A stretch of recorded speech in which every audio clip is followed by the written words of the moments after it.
sodusi kothi xa nothi nakufika ezweni ayakuninika uYehova njengoko watshoyo nigcine lenkonzo.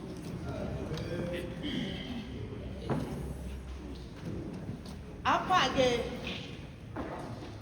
uThixo ube nencoko noMoses. Kodwa enomncoko noMoses apha ku-chapter 12 njena. Lento ayiqali apha ku-chapter 12. Kodwa isuka pha uMoses ethunywa nguThixo okokuba ayokhupha abantwana bakwaIsrayeli e-Egypt. Nakhona uThixo khange alale nje acinge adecide ngokwakhe. Kodwa into emkhokela into yokuba adecide ukuthuma uMoses ilento abantwana bakwaIsrayeli okanye amaHebhere abelila pha e-Egypt. Athi kumbhali uThixo weva isikhalo sabo okanye isililo sabo.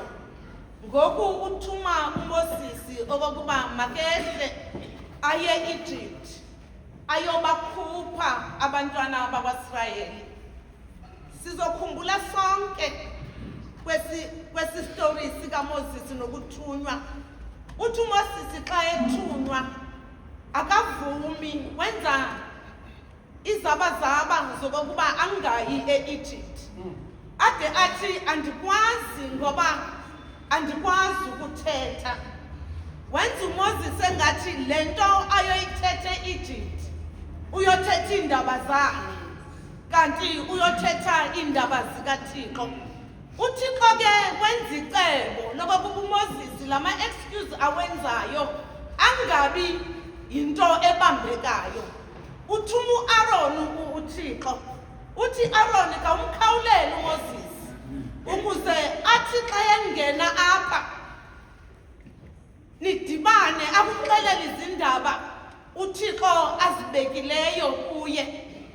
Uthi kumbhali uthi uThixo kuMoses, ewe awukwazi ukuthetha kodwa uAaron ubrother wakho nguye ozokuthethela. Ndiyayithanda ke le ndaba kaAaron noMoses ngoba uMoses njengoba alukuthunywa uThixo embekela umkhuluwa wakhe onguAaron. Uyayiqonda into yokokuba uAaron yena akoyiki ukuthetha. Kungathi uAaron uyafana nje noPetrosi, akalindi okanye akabheka amathuba kodwa uvana thethe nje noba kunini noba kuphi, as long as lento afuna ukuyithetha eyithethile uyenza uAaron. Yiyo ke lento uThixo esondeza uAaron kuMoses. Yathi kimi lento rhamente kaThixo nathi siyafana noMoses, asikwazi ukuthetha kodwa uThixo wasithumela uAaron. Ithi ke lento xa silungiselela ukuya emnqamlezweni uAaron wakho omnikwe nguThixo uzungam-ignore ngoba uAaron yena akathintithi xa ethetha, uyakwazi ukuthetha uAaron. Ithi ke lento ukuze uyofika emnqamlezweni kufuna uthi nqa apha kuAaron ngoba endleleni yemnqamlezweni zizoba khona izinto ungakwazi ukuzithethela kodwa vele uAaron wakho. Uthi uThixo hayi nangu uAaron ozokuthethela. Kodwa xa ezothethelwa nguAaron uMoses akababizi bobabili uThixo, ubiza uMoses. Uthi Moses ndifuna nihambe noAaron niyokuncokola noFaro akhulule abantu bam. uMoses uyamxelela uAaron lento ethethwe nguThixo. uMoses akathi woza nami Aaron uzozivela ngoba uThixo xa ekubiza akakubizi nomunye umuntu kodwa wazibiza wena wedwa. Uyaxela uMoses ku-Aaron ezi zinto uThixo azithethileyo.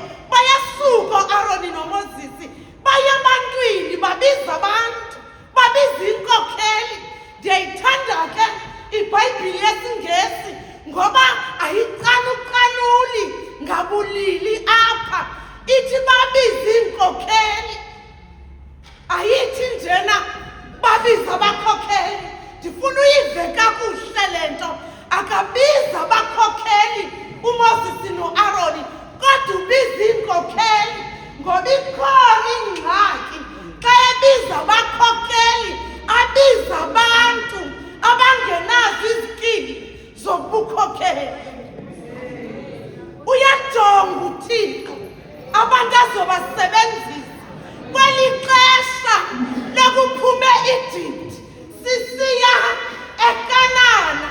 uThixo akafuni inkokheli, akafuni umkhokheli, kodwa ufuna inkokheli ezosusa abantu endaweni iyobabeka endaweni. Bayayo uMoses no-Aaron ebantwini bayaxela into yokokuba uthini uThixo.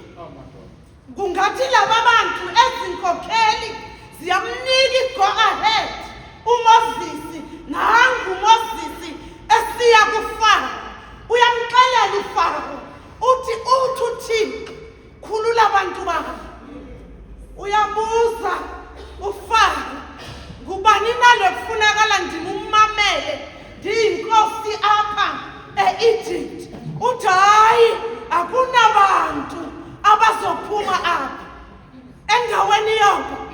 Ubathwesa imithwalo, ubevele basebenzisa ebanika imithwalo, kodwa unale wezwa lo message wabanika umthwalo omkhulu kunakuqala, wabanika umsebenzi yena kuqala uFaro angakwazi ukuwenza. Ngoba khona amaxesha njalo bathi bekhona kumkani bakujonga abanye abantu baqonda into yokokuba nanku umsebenzi okufanele wenziwe athi uFaro, kodwa hayi awuzokwenziwa ndimi, uzokwenziwa amaSirayeli. Mhlawumbi nawe kwindawo kuyo ukwimeko enjalo, bathi bakujonga babona ungumethi apho bezosula khona udaka ukuze bagqithe baye ngaphambili bebahle bona. Kwenzeka loo nto apha e-Egypt. Athi uThixo ngizombonisa uFaro ngoba kavumi bahamba abantu bami.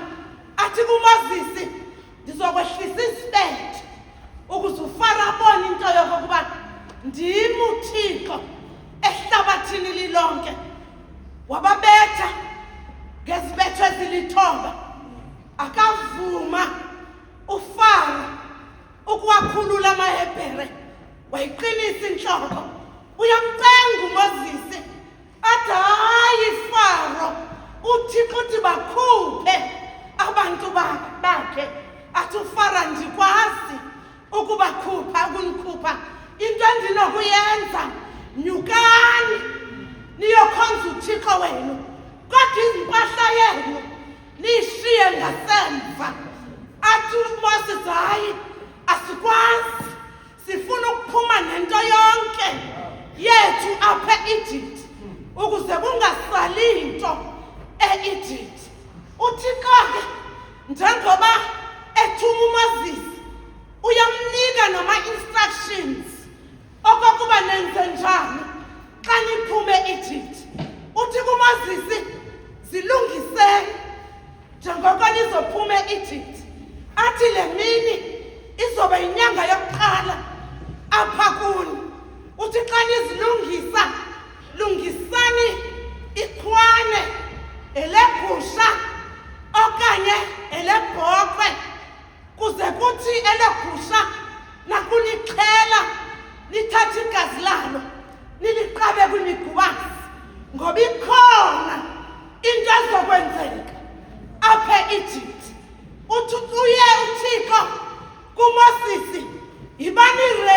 ngoku kungathi uthi uThixo kubo on your mark.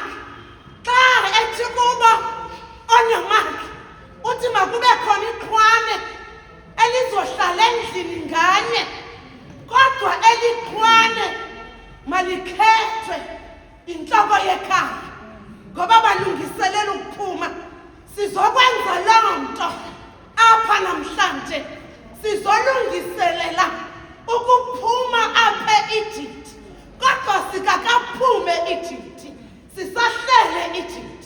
Uthi kuThixo wonke umuntu oyinhloko apha makeze neqhwane, makakhethe. Maningi amaqhwane apha, kodwa uthi makakhethe elokuqala iqhwane, elona litebileyo ukuze lilungiselele, ngoba bakuqabe emgubasini uzokhulula ingelosi yokufa.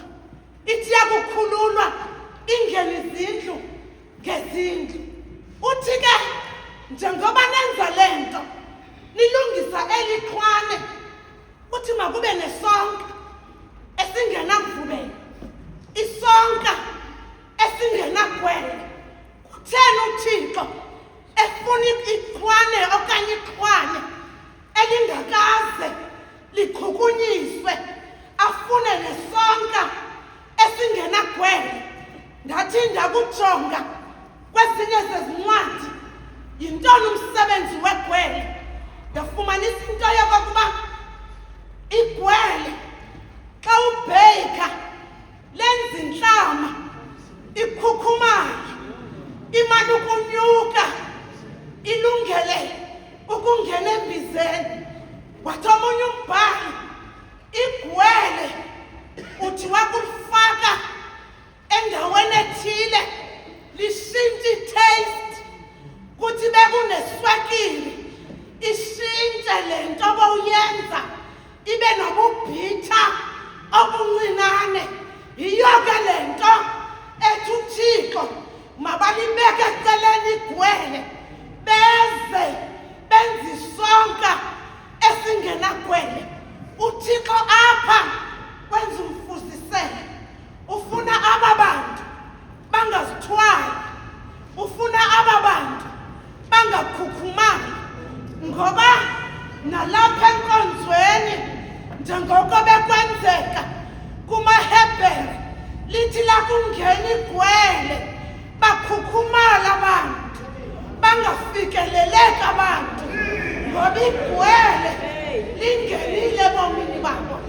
Uthi wakusondela ebantwini ufika abantu abebeswiti, ufike bebhitha, ngoba igwele lingenile kubo. Uthi uThixo kuMoses esisonka masingabi nagwele, akagqibelisi apha. Uthi indlu nendlu mayilikhiphe igwele elisendlini yayo. Ndifuna ukuthi ma-Frostbay sizokwenza loo nto namhlanje, sizokhipha igwele elise-Frostbay, sizokhipha igwele elenza ama-Frostbay abonakale ekhukhumala, abonakale ekhula phambi koThixo, ngoba uThixo ufuna siye emnqamlezweni sizolile. Uthi uThixo kuMoses indlu nendlu mayikhiphe igwele. Mamela le nto ke, xa ethi malikhishwe igwele uthi makungabi ngomntu ongum-Israyeli, ongumHebhere ngokuzalwa. Uthi bonke abantu abalapha kuni maHebhere nabo mabakhiphe igwele. Ithi le nto umsebenzi wokukhipha igwele awusiwo wamaHebhere kuphela, kodwa wonke umuntu osendlini yamaHebhere.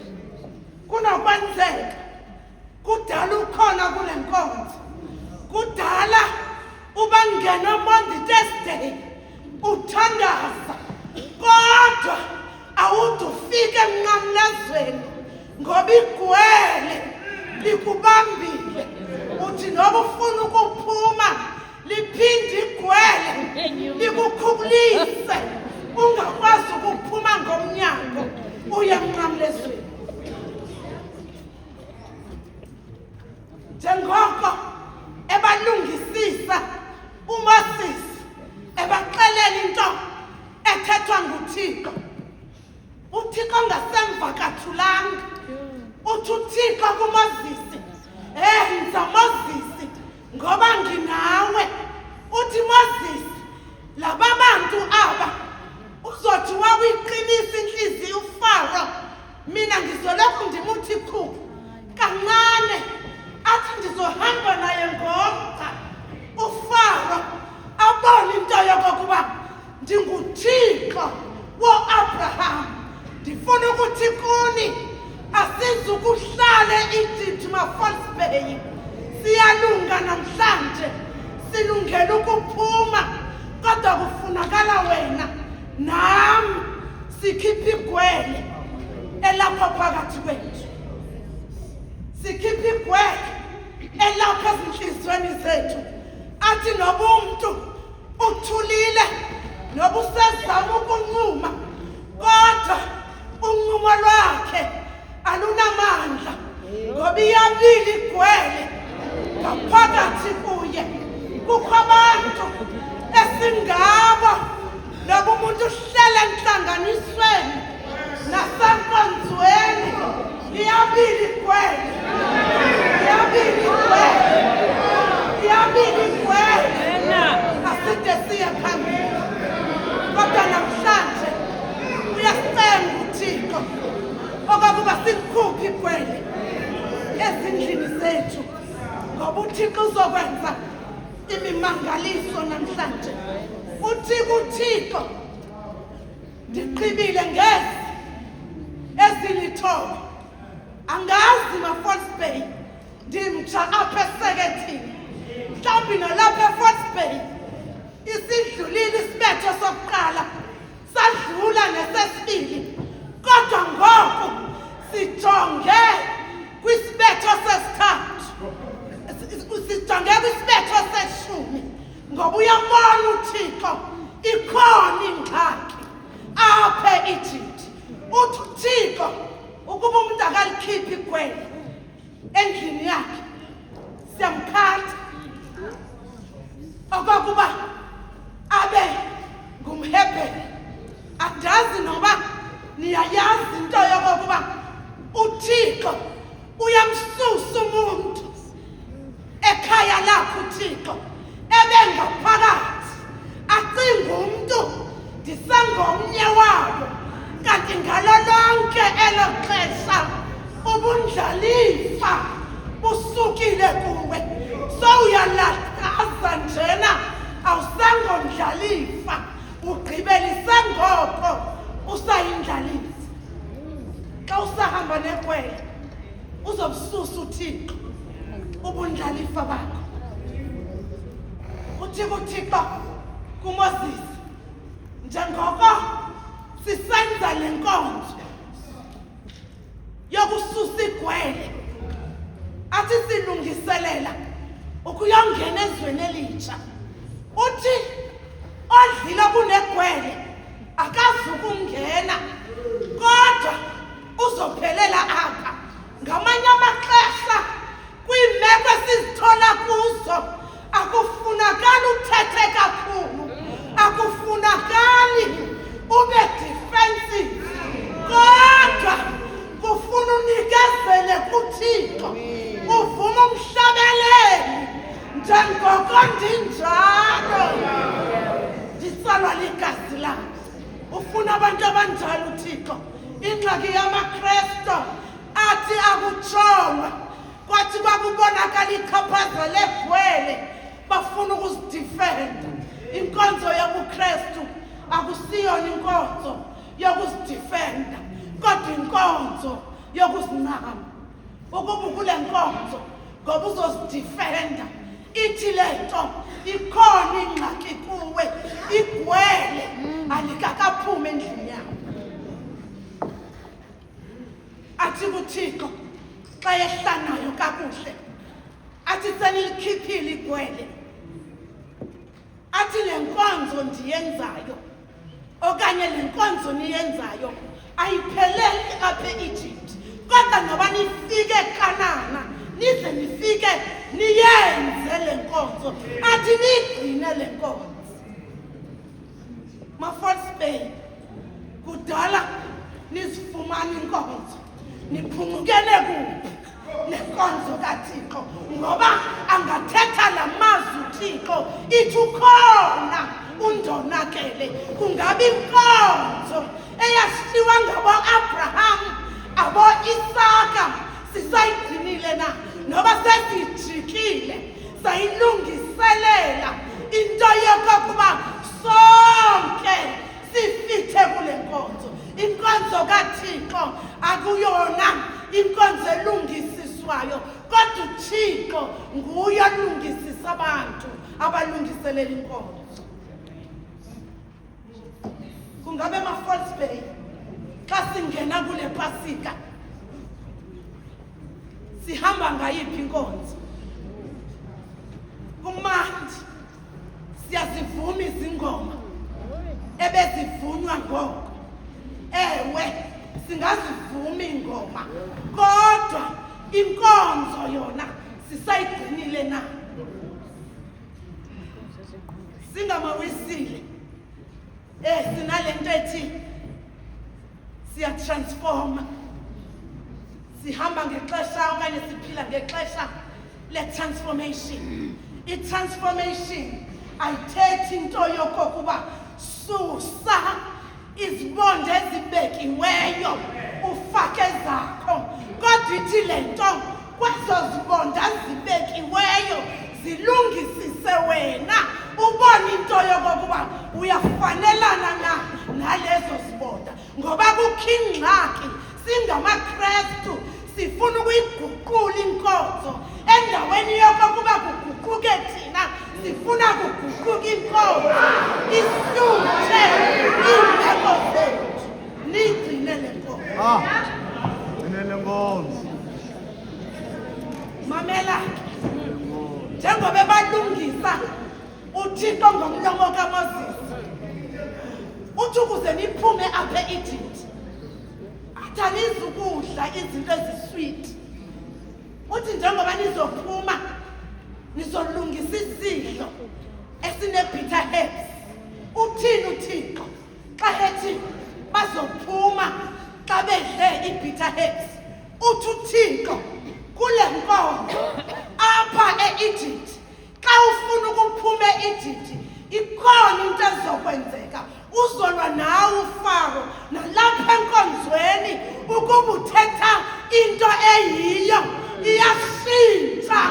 Ipleyiti ebekwe phambi kwakho ithi le beyisweet irhoxiswe kusondezwe the bitter one.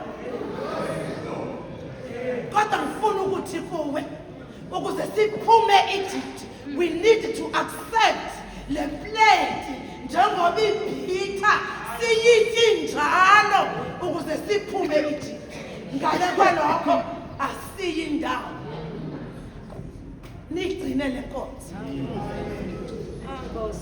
Uthi uThixo xa nisitya ezezibhitha uthi dress up. uThixo akamfuni ixelebhu. Uthi uThixo dress up. Ushayele phezulu. Ube mhle. Athi uFaro ebekwazi ngama-overall okwenza isitena. Abone uza ngehili yakho. Abone ungutata uza nemedicus yakho epolishiwe. Athi wakusondela uFaro wakujonga abone yena apha esihlangwini sakho aphela amandla ngoba ithi leyo nto xa ebona yena ezinyaweni zakho ithi le nto unyathela phezu kwakho uFaro akasenamandla uFaro. Besalunga benjalo abantwana bakwaIsrayeli uthi lo mbhali we-Exoda bekumnyama ngaphambili uThixo ufike wehlisa ubumnyama e-Egypt enzela ama-Egyptians angabonani angakwazi nokuphuma apha ezindlini zawo ngoba mephuma azokonzakalisa amaHebheru. Into endiyithandayo xa kuba mnyama ezweni lonke e-Egypt kwiqala mengakulo amaHebheru uthi kwakhanya uthi phakathi kobumnyama kwethu wamisa inkanyiso ngoba uThixo simkhonzayo noba singabekwa endaweni yobumnyama kodwa uyafika uThixo ayimisi inkanyiso bathi abangazani nokukhanya kube mnyama kubo kodwa bazana nokukhanya kudede ubumnyama buvela ukukhanya.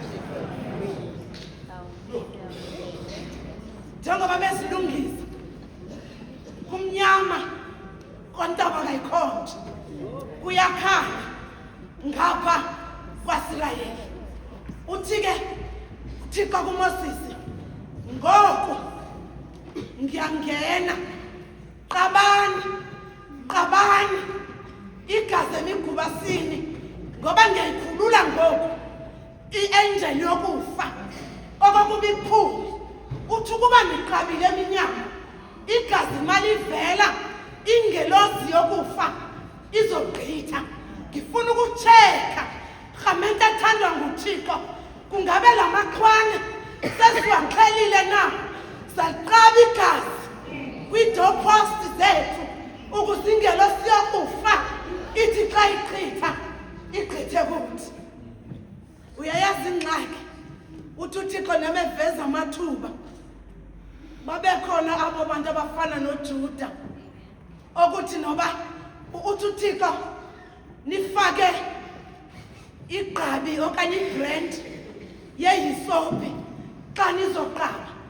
Bakhona oJuda ekuthi xa iintloko zifaka leya hisophi naboJuda bangene ngoba nalapha enkonzweni bakhona oJuda kungoku njena baredi ukuthatha uYesu Kristu. Ndifuna ukuthi kuwe noba kungenzeka ukuba unguJudas wale nkonzo, unguJudas wale sekete, namhlanje khona uredi unjalo. Ndifuna ukuthi kuwe nathi we are ready. UThixo wezulu akasinikanga umoya wobugwala kodwa usinika umoya wamandla. Ithi le nto uyathanda awuthandi siyaya eGolgotha. Ndifuna ukuthi kuwe bava ukhala lwakho, nxiba imbadada ngoba we are ready ukuya eGolgotha. Ingxaki yokuba ready kwethu, kukhona abantu nalapha enkonzweni umuntu unikiwe imbadada zakhe nguThixo kodwa ngokufuna unxiba imbadada zabanye abantu. Ndifuna ke ngoku sikhulule imbadada zabanye abantu kodwa sinxibe ezimbadada uThixo asinike zona. Remember, isize zethu asifani. Makunxiba isize yami uzotsha endleleni ngoba eyami isize incinane.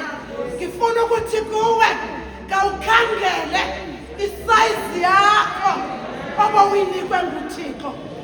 Sigcine le nkonzo.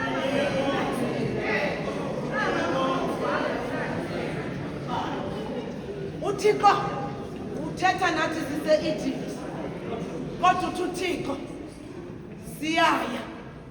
siyangena eKanani.